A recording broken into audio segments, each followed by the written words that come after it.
Welcome to our channel. నేను యజ్ఞమూర్తి. మనందరికీ తెలుసు కల్కి 2898 AD అనే సినిమా మన ముందుకు వచ్చింది. ప్రపంచవ్యాప్తంగా అత్యధిక థియేటర్లో రిలీజ్ అయినటువంటి ఈ సినిమా మొత్తం ప్రపంచ ప్రేక్షకుల్ని, సినీ ప్రియుల్ని అలరిస్తూ ఆకట్టుకుంటూ బాక్సాఫీస్ దగ్గర దూసుకు వెళుతూ ఉంది.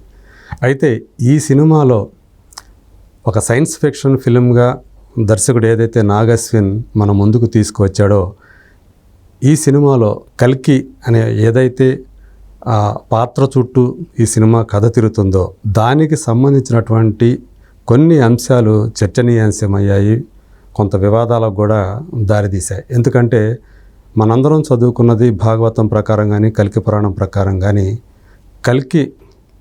కలియుగాంతంలో ఆ కలి ప్రభావం విపరీతంగా పెచ్చరిల్లినప్పుడు దాన్ని అడ్డుకోవటానికి విష్ణుమూర్తి 10వ అవతారంగా, చివరి అవతారం అంటారు, ఆ చివరి అవతారంగా కల్కి రూపంలో వస్తాడు. సో ఆ కల్కి ఆ రూపం శంభాల అనే ఒక గ్రామంలో విష్ణుయసుడు అలాగే సుమతి అనే దంపతుల కడుపున పుడతాడు అని చెప్పేసి మనం చదువుకున్నాం. దానికి భిన్నంగా ఈ సినిమాలో దర్శకుడు నాగశ్విన్ ఒక కొత్త అంశాన్ని తీసుకొచ్చాడు. ఇందులో కల్కి సుమతి అనే ఒక స్త్రీ గర్భంలో, అది కూడా ఆమె ప్రమేయం లేకుండా ఒక కృత్రిమ గర్భధారణ ద్వారా తను జన్మించబోతున్నట్లుగా ఆ సినిమాలో మనకు చూపించారు. అలాగే ఇంకొక అంశం, ఆ కల్కిని రక్షకులుగా అశ్వత్థామ అలాగే కర్ణుడు వస్తారన్నట్టుగా కూడా చూపించాడు. ఇది ఎంతవరకు అంటే మనం చదువుకున్న దానికి దగ్గరగా ఉంది, దర్శకుడు సినిమాటిక్ లిబర్టీని మరీ ఎక్కువగా తీసుకున్నాడా?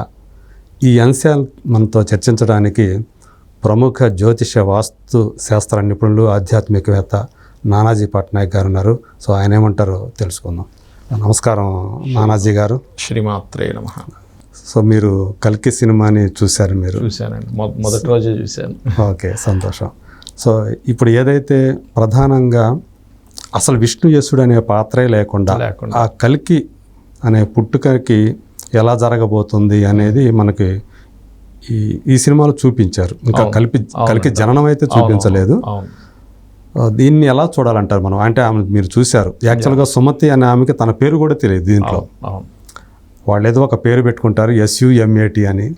SUMAT అని ఒక కోడింగ్ కోడ్ లాగా పెడతారు. ఇంకొక పాత్ర ఆమెకి అయితే SUMAT నీకు ఒక పేరు పెట్టాలి అని చెప్పేసి సుమతి అనేది చూపించారు. సో దీన్ని మనం ఎలా తీసుకోవాలంటారు? సో ఎంతవరకు ఆ దర్శకుడు అంటే సినిమాటిక్ లిబర్టీ అనేది మనం ఎంతైనా తీసుకోవచ్చు. ఫిక్షన్ అన్నప్పుడు ఏదైనా చేయొచ్చు. సో గతంలో ఫిక్షన్ పేరిట అంటే చరిత్ర పురుషుల్ని తీసుకొని కొంత ఫిక్షన్ జోడించి ఒక ఊహతోటి మనం RRR అనే సినిమాని రాజమౌళి తీయటం, అల్లూరి సీతారామరాజు, కొమరం భీం వీళ్ళ జీవితకాలంలో ఒక 3 సంవత్సరాల కాలం కనిపించకపోయినప్పుడు వాళ్ళు ఏమై ఉంటారనేది ఒక ఊహని ఇమాజినేటివ్గా చేశాడు. సో అది కూడా ఫిక్షనల్ ఫిల్మ్. సో ఇది వచ్చేటప్పటికి పురాణాలు అనేవి మన జీవితంలో, అది కూడా మహాభారతం అనేది అది కేవలం పుక్కిడి పురాణం కాదు, జరిగింది అని చెప్పి మనం గట్టిగా విశ్వసించేటటువంటి ఒక విషయం. సో అందులో ఉన్నటువంటి విషయాన్ని తీసుకొని స్టార్టింగ్లో మనం చూసాం. సో కృష్ణుడికి అశ్వత్థామకి మధ్య జరిగినటువంటి ఆ సంభాషణ, సో ఆయన ఇచ్చే శాపం అశ్వత్థామకి. సో ఇప్పటికీ ఆయన చిరంజీవి గల అంటే జీవించే ఉంటాడు కానీ గాయాలతోటి బాధపడుతూ ఉంటాడు అనేది చెప్తాడు.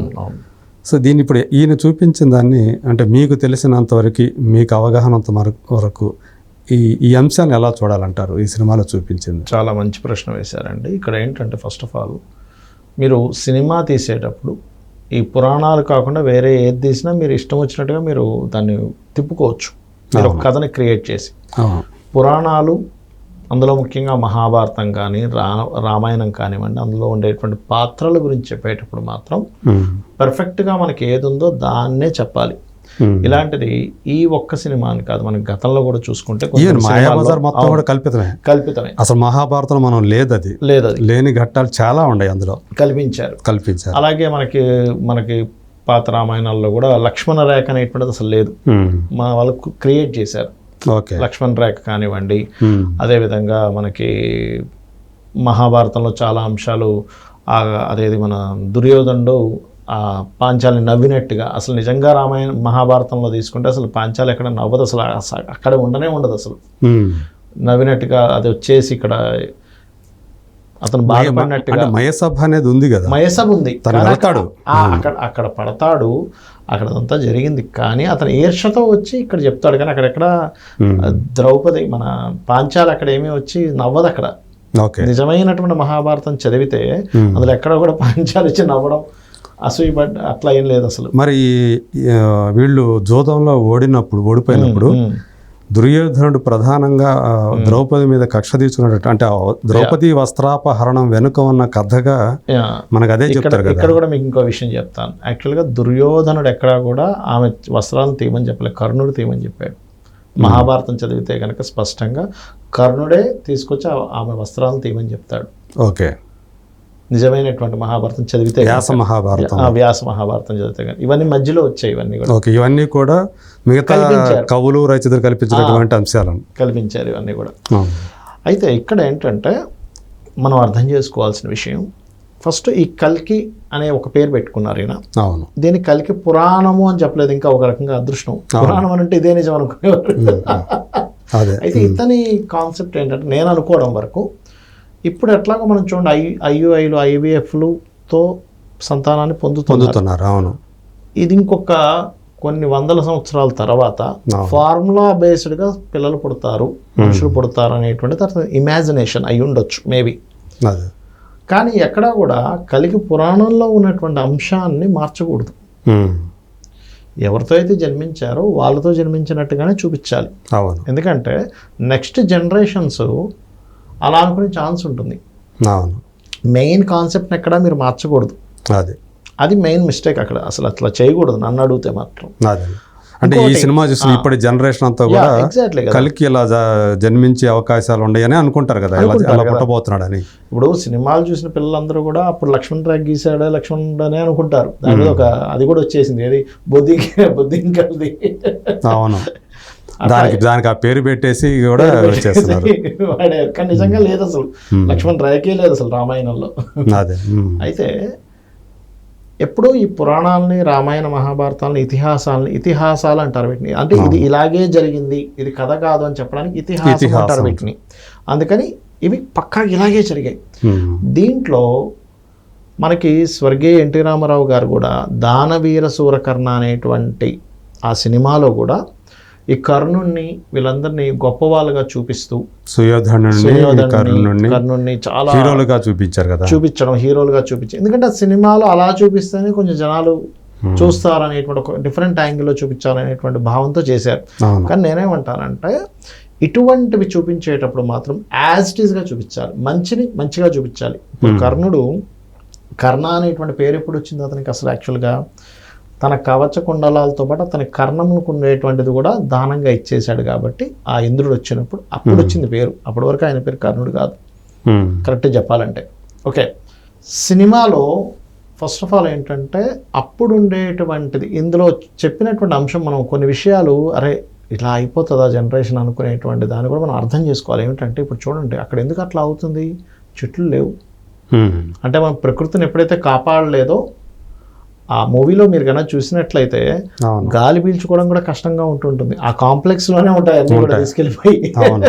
అంటే ఇన్ ఫ్యూచర్లో సంపదలు లాక్కోవడం కాకుండా ఈ భూమిని, పర్యావరణాన్ని లాక్కోవడం జరుగుతుంది. ఇప్పుడు మీరు కాపాడకపోతే పరిస్థితి అలా ఉంటుందని నాగేశ్వరి ఒక పాజిటివ్ కోణంలో కూడా చెప్పాడు అక్కడ. అదొక మంచి కోణం చెప్పాలంటే. రెండవది ఏంటంటే అక్కడ మీరు గమనించినట్లయితే 3 నెలల కంటే ఎక్కువ మొయిలాపోతుంటారు. అవును, స్త్రీలు. అతను ఆ ఫార్ములాని అవును మనకి కలికి పురాణంలో కనుక చూసుకుంటే కలి వచ్చే సమయానికి 18 ఏళ్ళ కంటే ఎక్కువ బ్రతకడు మనిషి. 18 సంవత్సరాలు అసలు దీర్ఘాయుధాయంగా ఫీల్ అవుతారట. అన్ని సంవత్సరాలు అంటే అప్పటికల్లా ఆయుష్, మనిషి యొక్క ఆయుష్. అంటే దాన్ని బట్టి చూసుకుంటే ఒక 3 నెలల కంటే ఎక్కువ మోసేటువంటి ఛాన్సెస్ లేదు అక్కడ. అంతే కదా. ఓకే, ఇక్కడ ఏంటంటే ఎప్పుడు కూడా సినిమాటిక్గా మీరు ఎన్ని మ్యాజిక్లు చేసుకోండి. మీరు ఇందాక అన్నట్టుగా RRRలో ఆ 3 సంవత్సరాలు ఏమైపోయింది అనే దాన్ని సినిమాటిక్గా చేశారు కాబట్టి దానిలో ఎటువంటి మీరు దాన్ని 100 ప్రయోగాలు చేసిన ఎటువంటి ఇబ్బంది ఉండదు. కానీ జనాలకి అశ్వత్థామను బాగా చూపించాడు ఇక్కడ. అశ్వత్థామ క్యారెక్టర్లో దెబ్బలు ఉన్నట్టుగా చూపించాడు, కానీ నిజమైనటువంటి కల్కి పురాణంలో అంటే మనకి 3000 సంవత్సరాల వరకు అతనికి ఆ యొక్క శాపం ఉంటుంది. 3000 సంవత్సరాల తర్వాత అతని దెబ్బలు నయమైపోతాయని చెప్పి కృష్ణుడు చెప్తాడు ఒరిజినల్ దాంట్లో. అయితే అవన్నీ పెద్ద విషయాలు కావు. ఇందులో 6000 సంవత్సరాలు అయిపోతుంది, 6000 సంవత్సరాలు దాటిపోతుంది. ఆ బొట్టు అదేదైతే మనీ పెట్టుకుంటాడో అప్పుడు అతనికి నయమైపోయినట్టుగా చూపించాడు ఇందులో. ఇంకొకటి ఏంటంటే అందరూ వ్యతిరేకించేటువంటి పెద్ద అంశం ఏమిటంటే అర్జునుడి కంటే బలవంతుడు అని చెప్పి చెప్పడం జరిగింది కర్ణుడిని. అవును, ఎందుకంటే దీనికి మనకి ఏమండి అట్లా ఎట్లా మీరు ఎట్లా అంటారు అర్జునుడు బలవంతుడు కాదని ఎలా అంటారు అంటే, మనకి మహాభారతంలో ఒక సామెత ఉంటుంది చూడండి, కాగల కార్యం గంధర్వులే తీర్చారు అని ఒక సామెత ఉంటుంది.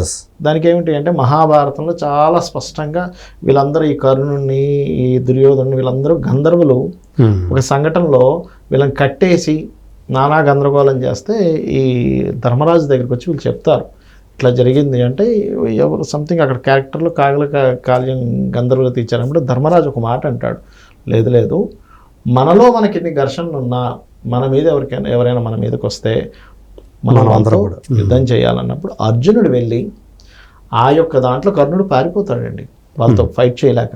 అప్పుడు అర్జునుడు వెళ్ళి ఆ గంధర్వులతో ఫైట్ చేసి తీసుకొస్తాడు. అనేక సార్లు కర్ణుడు పారిపోయిన సంఘటనలు మహాభారతంలో ఉంటాయి యుద్ధం నుంచి. అవును, అలాంటప్పుడు ఈవెన్ విరాట పర్వంలో కూడా మనకి అర్జునుడు ఒక్కడే వాళ్ళందరినీ కూడా ఎదుర్కొంటాడు. వాళ్ళు అప్పుడు కర్ణుడిని వీళ్ళందరూ కూడా ఓడించేస్తాడు. సమ్మోహనాస్త్రం వేస్తే మొత్తం అందరూ కూడా మర్చిపడిపోతారు కదా. అయితే ఎందుకు అట్లా జరుగుతుంది అంటే మనం ఇక్కడ ఒక విషయాన్ని నేర్చుకోవాలి. అదేమిటి అంటే ఇక్కడ కర్ణుడు గొప్పవాడు కాదని, లేకపోతే అర్జునుడు గొప్పవాడు, లేకపోతే అర్జునుడు తక్కువవాడు కర్ణుడు గొప్పవాడు అని కాదు. ఇక్కడ మనకి మహాభారతం ఏం చెప్తుంది, ధర్మం అనే విషయాన్ని చెప్తుంది. కర్ణుడు కూడా ద్రోణాచార్యుడి దగ్గరే నేర్చుకుని మధ్యలో నీకంటే ఇంకా గొప్పవాడి దగ్గర నేర్చుకుంటాను వెళ్ళిపోయి అక్కడికి వెళ్ళి బ్రాహ్మణుడు అని చెప్పి అబద్ధం చెప్పి ఆయన దగ్గర నేర్చుకుని పరశురాముడి దగ్గర బ్రాహ్మణుడు అని చెప్పి అబద్ధం చెప్పి నేర్చుకున్న తర్వాత ఒకరోజు ఆయన కూర్చొని ఉండగా ఈయన తలపెట్టి పడుకొని ఉంటే పరశురాముడు ఆ ఇంద్రుడు ఇలాగా పురుగు రూపంలో వచ్చి అతని కాళ్ళ నుంచి రక్తం స్రవించేలా చేసి ఆయన నిద్ర లేచి నువ్వు బ్రాహ్మణుడు అయితే చేయమొచ్చినా సరే ఇదైపోతాడు నువ్వు కాదు అని చెప్పినప్పుడు అప్పుడు నిజం చెప్తాడు. అలా ఏంటంటే అనేకమైన శాపాలు ఎలా తగిలాయి ఆయనకి అంటే కొన్ని అధర్మమైనటువంటి విషయాలు. ఇక్కడ మనం చూడండి, ఇక్కడ 2 విషయాలు పురాణాలు మనకి క్లియర్గా ధర్మం అనే విషయాన్ని చాలా స్పష్టంగా చెప్తుంది. ఏమిటంటే నువ్వు ఎంత మంచివాడమైనా కావచ్చు, కానీ టీం ఏదైతే ఉందో ధర్మబద్ధంగా నడుచుకుని టీంలో ఉండడం వల్ల నువ్వు ఇటువంటి ఇబ్బందిని పడ్డావు. అదే మీరు రామాయణం తీసుకోండి, రామాయణంలో విభీషణుడు చాలా స్పష్టంగా వదిలేస్తాడు, నువ్వు ఇట్లాంటి అధర్మమైనటువంటి పని చేసావు, సీతాదేవిని తీసుకొచ్చావు, నేను నీ దగ్గర ఉన్నాను, రాముడి వైపు వెళ్ళిపోతాడు. రాముడి వైపు షిఫ్ట్ అయినటువంటి వ్యక్తికి రాజ్యం వచ్చింది. రావణాసుడి వైపు ఉండేటువంటి వాళ్ళకి ఈవెన్ విభీషణుడు కూడా చిరంజీవి అంటారు. అవును. అంటే ఇక్కడ మనం రామాయణ మహాభారతాలు ఈ పర్టికులర్ అంశాలు మనకు ఒక అద్భుతమైన విషయాన్ని చెప్తున్నాయి. నువ్వు ధర్మం వైపు ఉండవు, నువ్వు బాగుంటావు. నువ్వు ఎంత మంచివాడైనా అధర్మం వైపు ఉన్నావంటే అయిపోతుంది. అంతే కదండి. అవును. సో మనకి నీకు కూడా అధర్మ అపకీర్తి వచ్చేస్తుంది. అవును. ఇప్పుడు అక్కడ మనకి మహాభారతంలో మన కర్ణుడు ఎంతసేపు నాకు ఈ అర్ధరాజ్యం ఇచ్చాడు కదా ఈయన సంతోషం పెట్టడం కోసమే అవతల వాళ్ళని దూషిస్తూ వచ్చాడు. అవును. అంటే ఏంటి, రాగద్వేషాలు ఉండకూడదు అంటుంది మనకి. మనం దుష్ట చతుష్టయమైన నలుగురిలో ఒక్కడిగా కర్ణుని మనం కర్ణుని ఇది చేయాల్సి వచ్చింది. సూర్య భగవానుడు పుట్టిన వ్యక్తికి అట్లాంటి ఇదేంటి, అసలు సూర్యుని మనం పూజిస్తాం భగవంతు స్వరూపంగా, అలాంటి పుత్రుని మనం పూజించాల్సిన అంశం. కానీ ఎక్కడైంది ఇక్కడ ప్రాబ్లం ఎక్కడొచ్చింది, వెళ్ళి ఎప్పుడైతే అందులో ఆ టీంలో జాయిన్ అయ్యాడో ప్రాబ్లం వచ్చింది. అదే కనుక పాండవుల వైపు ఉండి ఉంటే, పాండవులు అంటే ధర్మం వైపు ఉంటే ఈ ఇబ్బంది వచ్చేది కాదు. అది మనం ఒకటి అర్థం చేసుకోవాలి. రెండోది ఏంటంటే అక్కడ మళ్ళీ ఇంకోటి కాంట్రవర్సీ ఉంది. అంటే కృష్ణుడు వల్లే కర్ణుడు ఇటువైపు రాలేదు అనేది కూడా ఒక కథ ఉంది. అంటే కొన్ని కథలు కల్పించారండి. అంటే ఒకటి కృష్ణుడు వల్ల రాలేదంటే కృష్ణుడు ఆ కర్ణుడి విషయం అనే కాదు, అనేకమైనటువంటి విషయాల్లో కృష్ణుడు కొంతమంది ఉంటే నేను మళ్ళీ ఇంకొక అవతారం తీసుకోవాల్సి వస్తుందని చెప్తాడు. ఒకసారి ఏమవుతుందంటే ఘటోద్గజుడు హతమవుతాడు. కృష్ణుడు ఆనందపడతాడు. కురుక్షేత్రంలోనే కురుక్షేత్రంలో కృష్ణుడు ఆనందపడితే ఏమిటి మనవాడు చచ్చిపోతే నువ్వు ఆనందపడుతున్నావు అంటే కాదు ఇప్పుడు ఆ అస్త్రం కనుక అవ్వలేదంటే, ఎందుకంటే అది కర్ణుడి దగ్గర ఉంటుంది ఆ అస్త్రం. ఆ అస్త్రం చేత ఘటోత్కచుడు కనుక చనిపోకపోతే మామూలు వ్యక్తి కాదు ఈ ఘటోత్కచుడు, మళ్ళీ నేను ఇంకో అవతారం ఎత్తాలి. సో ఒక అస్త్రం అక్కడ అతని కోసం అయిపోవాలి, లేకపోతే ఆ అస్త్రం మళ్ళీ వీళ్ళ మీద ప్రయోగించాలి. అర్జునుడికి ప్రమాదం అది. అందుకని అలాంటి అనేకమైనటువంటి అంశాల్లో ఈ కృష్ణుడు అట్లా సెట్ చేసుకుంటూ వస్తాడు. యుద్ధం జగన్నాటక సూత్రధారి కదా. అయితే ఇక్కడ చాలా మంది అంటారు అదేమిటి ఇట్లా పక్షపాతం వహించకూడదు కదా అని. కానీ కృష్ణుడు ఒకటే చెప్తాడు అందులో మహాభారతంలో, అయ్యా నేను ధర్మం వైపు ఉంటాను, ధర్మం ఎక్కడుంటే నేను అక్కడ ఉంటాను, భగవంతుడు నేను అక్కడ ఉంటాను. ఇప్పుడు చాలా మంది కూడా నన్ను అడుగుతుంటారు, ఏమండి 2 ఎమ్మెల్యేలు పూజలు చేశారు, ఈయన హోమం చేశాడు ఆయన హోమం చేశాడు అంటే, ధర్మం ఒక్క పాలు ఎవరైనా దగ్గర ఎక్కువ ఉంటే అటు సైడ్ వెళ్ళిపోతాడు, భగవంతుడు షిఫ్ట్ అయిపోతాడు. వాళ్ళు చేసిన దానికి ఫలితం ఉంటుంది. అయితే సినిమాలు తీయాలి, సినిమాల ద్వారానే జనాలకు తెలియాలనుకున్నప్పుడు ఈ రామాయణ మహాభారతాలు కానీ పురాణాలకు సంబంధించింది ఉన్నప్పుడు యాజ్ ఇట్ ఈస్గా తీసుకోవాలి. ఎక్కడా కూడా వాటిని మార్చకూడదు, వక్రీకరించకూడదు, లేదా మరో రూపంలో చూపించకూడదు. ఇప్పుడు డైలాగ్స్లో ఇప్పుడు ఉండేటువంటి డైలాగ్లో కర్ణుడి కంటే మన అర్జునుడి కంటే కర్ణుడే బలవంతుడని, మహాపరాక్రమవంతుడని. అంటే మీరు పరాక్రమవంతుడని చెప్పండి, కానీ ఇతని కంటే కంపేరింగ్ చేయకూడదు. అది కృష్ణుడి చేత చెప్పించారు. కృష్ణుడి చేత అర్జునుడు అంటారు, అర్జునుడు మనం 2 అడుగులు వెనక్కి వెళ్ళాము, అవును అదే కర్ణుడు చూడు 10 అడుగులు వెనక్కి వెళ్ళాడు అంటే, అరే ఆంజనేయులు ఉన్నాడు, నీ చేతిలో గాంధీవం ఉంది, పైన ఆంజనేయుడు ఉన్నాడు, ప్రధాన నడిపే ముల్లోకాలు నడిపే నేనున్నాను, అయినా 2 అడుగులు వెనక్కి, దేవుడి చేత తయారు చేసినటువంటి అయినా కానీ 2 అడుగులు వెనక్కి వెళ్ళామంటే ఆలోచించు అంటాడు. అతను ఎంత శక్తి సంపన్నుడో ఆలోచించి. ఒకటి అక్కడ శక్తివంతుడు అని చెప్పాడు. అశ్వత్థామ అయితే చాలా స్పష్టంగా అతనికంటే శక్తివంతుడు అని డిక్లేర్ చేసేసాడు. అది రాంగ్. కృష్ణుడు చెప్పిన దాంట్లో ఎంతో కొంత ఆలోచింపచేసేలాగా, అంటే అర్జునుడు నువ్వు తక్కువ అంచనా వెయ్యకు అని చెప్పేలాగా ఉంటుంది జస్ట్ కృష్ణుడు చెప్పేటప్పుడు. అంటే ఏమిటి, అరే ఒక్కోసారి మనం కంపేర్ చేస్తుంటాం చూడండి, ఎట్లాగా పిల్లల్ని, నీకు అన్ని సోర్సెస్ ఉన్నా నువ్వు చదవట్లేదురా, వాడు చూడు అసలు పూరి గుడిసెలో కూర్చున్నాడు, అయినా సరే ఫస్ట్ ర్యాంక్ తెచ్చుకున్నాడు అంటాం.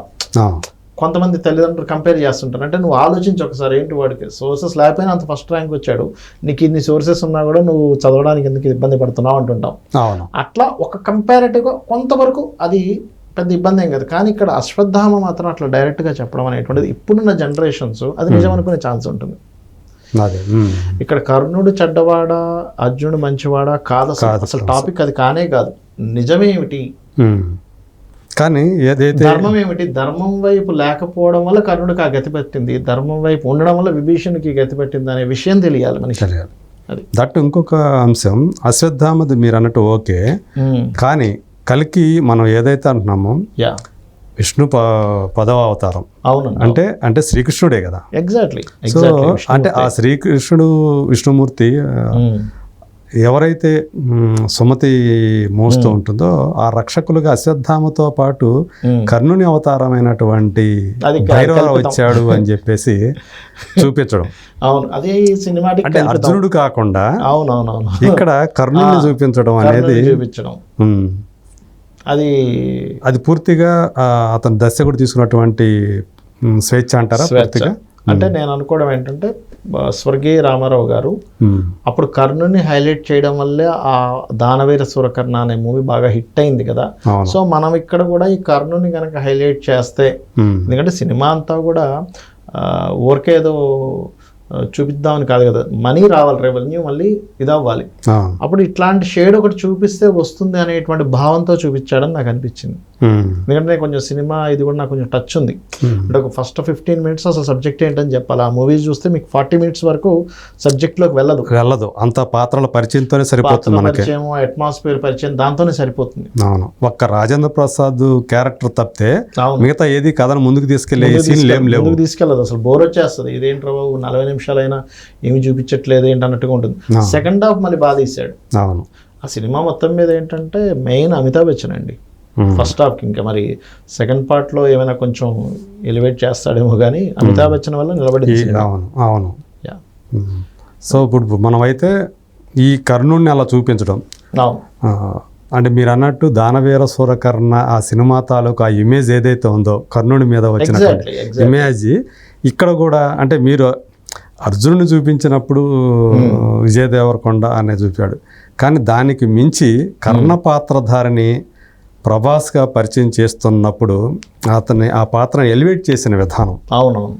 ఇప్పుడు మీరు చూడండి ఈ సినిమాలో కూడా ఇతను మళ్ళీ దుష్టుల వైపే వెళ్తున్నాడు. హీరో ఇట్ సైడ్ ఉండట్లేదు, గమనించండి. హీరోయిన్ తీసుకెళ్లి వాళ్ళకి అప్పచెప్పే దాంట్లో క్లైమాక్స్ దాకా కూడా అతను అటు సైడే ఉన్నాడు, అటు సైడే ఉంటున్నాడు. అవును, అతనికి కావాల్సిన యూనిట్స్ డబ్బులు కావాలి, కాంప్లెక్స్ కి వెళ్ళాలి, అతని టార్గెట్ అది, దానికోసం సంపాదించాలి, ఎట్లని ఏ మార్గం సంపాదించాలి. మీరు గమనించండి మహాభారతంలో కూడా కర్ణుడు సింగిల్ గాని పాపం ఉంటుండడానికి రాజ్యం ఉండదు, ఇస్తాడుగా, అంగరాజ్యం ఇస్తాడు, అంగరాజ్యాన్ని తర్వాత ఇస్తాడు ఇది ఆ సభకు వచ్చినప్పుడు. అలాగే ఇందులో కూడా ఈయనకి ఏమీ లేదు, ఇదేదో తీసుకెళ్తే అక్కడ కాంప్లెక్స్ దొరుకుతుంది అన్నట్టే అనిపించింది నాకు సినిమా చేసినప్పుడు. అట్లాగే ఇంకోటి ఏంటంటే ఇక్కడ మేబీ సెకండ్ హాఫ్ లో గనక నేను అప్పుడు అదే మిస్టేక్ చేశాను, ఇక్కడ కూడా ఇదే మిస్టేక్ చేస్తున్నాను, ఒక రియలైజేషన్ గా కర్ణుడిని చూపిస్తే కనుక బాగుంటుంది అనిపిస్తుంది నాకు. అంటే మహాభారతంలో కూడా నేను చేసిన మిస్టేక్ ఇదే. అప్పుడు నేను వెళ్ళి దుష్టులతో చేరి నా యొక్క క్రెడిబిలిటీ పోగొట్టుకున్నాను. సూర్యపుత్రుడుగా పుట్టి సహజ కర్ణ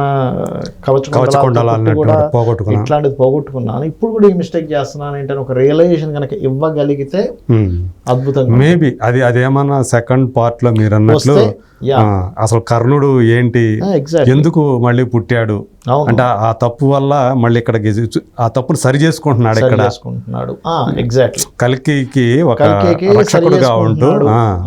సో అశ్వత్థామ నుంచి నేను అనుకోవటం ఏంటంటే అశ్వత్థామ నుంచి ఈ భైరవ పాత్రకి ట్రాన్స్ఫర్ అవుతుంది, రక్షించడం ఆ సుమతి పాత్రని కల్కిని.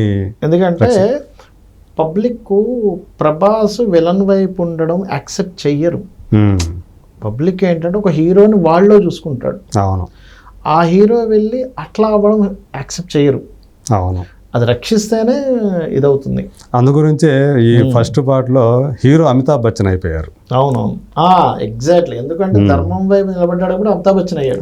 అదే అమితాబ్ బచ్చన్ కనుక మళ్ళీ వీళ్ళ వైపు ఉంటే ఈయన. అవును, అదే. సో ఓవరాల్గా మీకు ఈ సినిమా చూసిన వెంటనే మీకు కలిగినటువంటి అభిప్రాయం ఏదైనా ఉందా? అభిప్రాయాలు అంటే ఇక్కడ కొన్ని అభిప్రాయాలు ఉన్నాయండి. ఒకటి, సినిమాటిక్గా చూసుకుంటే ఫస్ట్ 40 minutes బోర్ కొట్టిచ్చాడేంటి, ఒక 1 hour వరకు పెద్ద సినిమాని ముందుకు తీసుకెళ్ళలేదు, దాని తర్వాత తీసుకెళ్ళాడు. సెకండ్ హాఫ్ బాగుంది, అమితాబ్ బచ్చన్ యాక్టింగ్ బాగుంది. కాకపోతే మనం ఇప్పుడు మాట్లాడుకున్నట్టుగా వెరీ క్లియర్గా అరే ఏంటి ఇట్లా పురాణాలను తీసుకొచ్చి యాజ్ ఇట్ ఈస్గా చెప్పొచ్చు కదా, పురాణాలను ఎందుకు అనవసరంగా ఇట్లా చెప్తున్నారు అంటే, ఇలా చెప్తేనే జనాలు హర్షిస్తారు అనుకుంటున్నారా? జనాలు హర్షించడం కోసం పురాణాలు మార్చాల్సిన అవసరం ఏముంది? జనాలు హర్షించాలి. ఇప్పుడు ఇంకో పాత్రని పెట్టొచ్చుగా మీరు అక్కడ, మీరు అదే ప్లేస్లో కర్ణుని పెట్టాల్సిన అవసరం లేదు, అక్కడ నీడే లేదు అక్కడ. అవును, ఇంకో పాత్రని తీసుకొచ్చి పెట్టొచ్చుగా అంతకు కావాలంటే. అవును, అర్జునుని పెట్టొచ్చుగా అంతకు కావాలంటే. అసలు యాక్చువల్గా ఇక్కడ నేను చదువుకున్న దాంట్లో అసలు కర్ణ ప్రమేయం అనేది ఎక్కడ చూడలే నేను. ఇంకోటి మీరు అన్నారు అప్పుడు రాజులు కొట్లాడుకున్నట్టే ఉంది ఆ పురాణంలో. అంటే యాక్చువల్గా ఏంటంటే ఈ 4 యుగాలు మళ్ళీ తిరుగుతూ ఉంటాయి, మళ్ళీ ఆ సర్కిల్ మళ్ళీ రామావతారం కృష్ణ అవతారం వస్తూనే ఉంటుందని మన పురాణాల్లో చెప్పడం జరిగింది. అందుకని మేబీ అప్పటి వరకు జరిగినటువంటి అట్లా అవ్వడం మళ్ళీ సేమ్ యాజ్ ఇట్ ఈస్. అంటే ఇప్పుడు ఉండేటువంటి దీని పరంగా చూసుకుంటే టెక్నాలజీ కాబట్టి దాని తగ్గట్టుగా టెక్నాలజీ అలా మారుతుంది అని అనుకోవచ్చు. మేబీ ఇంకోటి కూడా కావచ్చు ఏంటంటే ఇప్పుడు ఇది పెరిగిపోతుంది. ఇప్పుడు చూడండి, ఇప్పుడు మనం ఆర్గానిక్ ఫుడ్స్ తింటున్నాం, కొంతమంది అమ్మో ఇదంతా పెస్టిసైడ్స్ అని. మళ్ళీ మళ్ళీ మళ్ళీ నెక్స్ట్ ఫ్యూచర్లో మేబీ మళ్ళీ గుర్రాలు వస్తాయేమో. అవును, అంటే ఇది ఇంకా 870 సంవత్సరాల తర్వాత జరిగితే అన్నట్టుగా కల్పించాడు కదా. తిరిగి మళ్ళీ ఇదంతా ఏంట్రా బాబు, ఇదంతా ఈ పొల్యూషన్ అయిపోతుంది, గాలి పీల్చుకోలేని స్థితి వస్తుంది, మనం మళ్ళీ గుర్రాల్లోకి షిఫ్ట్ అవుతే బెస్ట్ ఏమో కూడా చెప్పలేం కదా. చూద్దాం, టెక్నాలజీ మీరు అన్నట్టు దాని మీద మొహం మొత్తిపోయి సో మళ్ళీ మనం పర్యావరణం గమనించినట్లయితే ఇవాళ రేపు చాలా పెద్ద పెద్ద వాళ్ళు గుర్రాలను మళ్ళీ కొనుక్కుంటున్నారు ఇప్పుడు. అవును, రేపు కాలక్రమంలో అడవులన్నీ తరిగిపోతాయి, ఎడారులు పెరిగిపోతాయి. సో మీరు అన్నట్టు ఇదే జరిగే అవకాశం ఉంది, మనం చెప్పలేము. అది. ఎందుకంటేనండి పాత గుడుల్లో మీరు కనుక చూస్తే టెంపుల్స్లో ఒక 2000 సంవత్సరాల క్రితం సైకిల్ ఉన్నట్టుగా బొమ్మలు ఉంటాయి, రాకెట్స్ ఉన్నట్టుగా, ఫ్లైట్స్ ఉన్నట్టుగా బొమ్మలు ఉంటాయి. అంటే ఎప్పుడో అది ఆల్రెడీ వచ్చిపోయిందేమో అనిపిస్తుంటుంది నాకు. అదే మన అస్త్రాలు ఇవన్నీ కూడా అట్లాంటివే, రాకెట్లు లాంటివి అనుకోవచ్చు. అలాంటివే కదా. ఎగ్జాక్ట్లీ. చాలా సంతోషం అండి.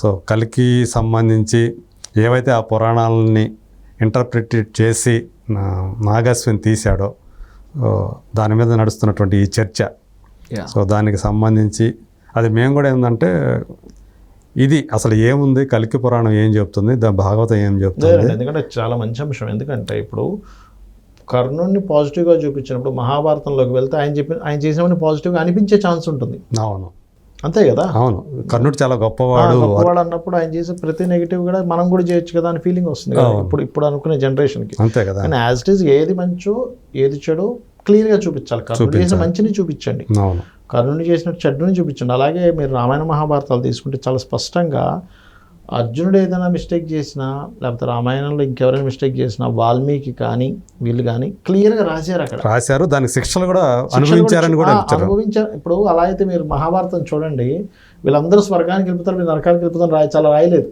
అవును, వీళ్ళు నరకానికి వెళ్ళారు ఫస్ట్ అని రాశారు. అవును, పక్షపాతం చూపించాలనుకుంటే కదా. కరెక్ట్. అవును, అంటే వాళ్ళు కూడా కొన్ని తప్పు పాపాలు చేశారు, దానికి అందుకని ప్రాయశ్చిత్తంగా ఫస్ట్ నరకానికి వెళ్ళారు, నరకానికి అని తర్వాత స్వర్గానికి వెళ్తారు అనేటువంటి ఒక క్లారిటీ ఇచ్చారు. నేను అనేది ఏంటంటే ఉన్నది యాజ్ ఇట్ ఈజ్ యథాతథము చూపించాలి. రైట్ సార్, చాలా ధన్యవాదాలు మీకు. ఆ క్లారిటీ అనేది కొంత అంటే మనం తీసుకున్న దాన్ని ఏదైతే నాగశ్విన్ తీసుకున్నాడో మీరు అన్నట్టు అది సెకండ్ పార్ట్లో కనుక కర్ణుడికి సంబంధించినటువంటి అంశాన్ని ఏదైనా ఒక పాజిటివ్గా చెప్తాడేమో అనేది చూద్దాం. నమస్తే. శ్రీమాత్రే నమః.